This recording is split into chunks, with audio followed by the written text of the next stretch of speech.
Greetings from Brain, Spine and Joint Clinic. मैं physiotherapist Anchal Bishnoi and today I'm going to brief you about scapular dyskinesis. Scapular dyskinesis क्या होता है? It's an abnormal movement of scapula. अब scapula की बात करते हैं. Scapular क्या है? उसको आम लैंग्वेज में शोल्डर ब्लेड कहते हैं, जो हमारे रिब केज के पीछे होता है.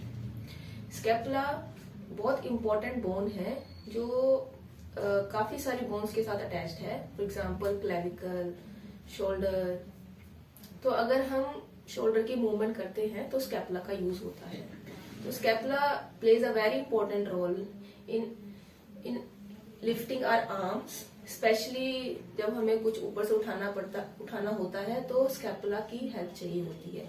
या फिर जो प्लेयर्स हैं जिनकी ओवरहेड एक्टिविटीज होती हैं, जैसे कि बास्केटबॉल प्लेयर्स और बैडमिंटन प्लेयर्स, उनमें स्कैपुला का बहुत ज्यादा यूज होता है. अब बात करते हैं कि स्कैपुलर डिस्काइनेसिस होता क्यों है. What are its positive factors.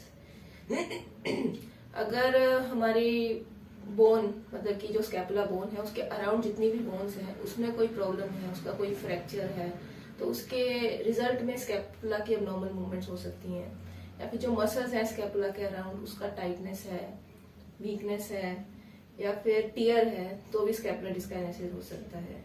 और अगर हमारा जो ये शोल्डर जॉइंट है इसमें पेन है, फॉर एग्जांपल फ्रोजन शोल्डर है, या फिर रोटेटर कफ टियर है, या फिर जो प्लेयर्स हैं जिनका ओवरहेड एक्टिविटीज करते हैं ज्यादा बिना किसी पहले फ्लेक्सिबिलिटी एक्सरसाइज के, तो उनमें भी स्कैपुलर डिस्काइनेसिस होने के चांसेस हैं.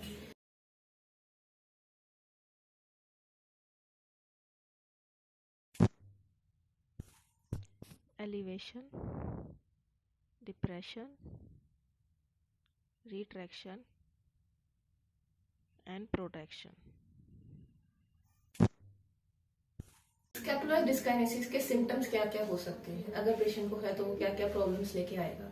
पहला तो उसको पेन होगा अगर वो आर्म को एलिवेट करेगा स्कैपुला के बॉर्डर के अराउंड, या फिर वो मूवमेंट नहीं कर पाएगा, पूरी ऊपर कंप्लीट मूवमेंट नहीं कर पाएगा, ऐसे करके इधर ही रुक जाएगा या फिर इधर रुक जाएगा.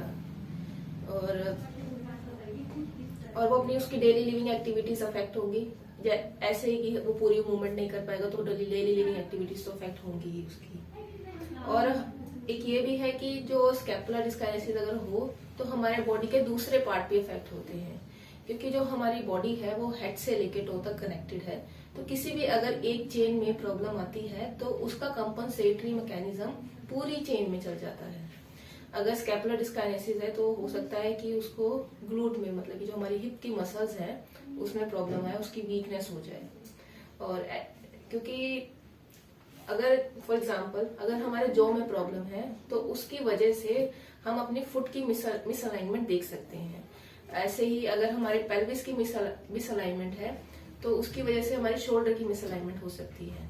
ये आम जनता के लिए कनेक्टेड नहीं है, but for a skilled physiotherapist it's all connected. डिस्काइनेसिस है तो उसकी वजह से फ्यूचर शोल्डर पेन हो सकता है, फ्यूचर में कोई फर्दर इंजरीज हो सकती हैं. अब हमने ये बात की ब्रीफ अबाउट स्कैपुलर डिस्काइनेसिस. अब इसके ट्रीटमेंट के बारे में हम पार्ट 2 में बात करेंगे. Thank you for watching.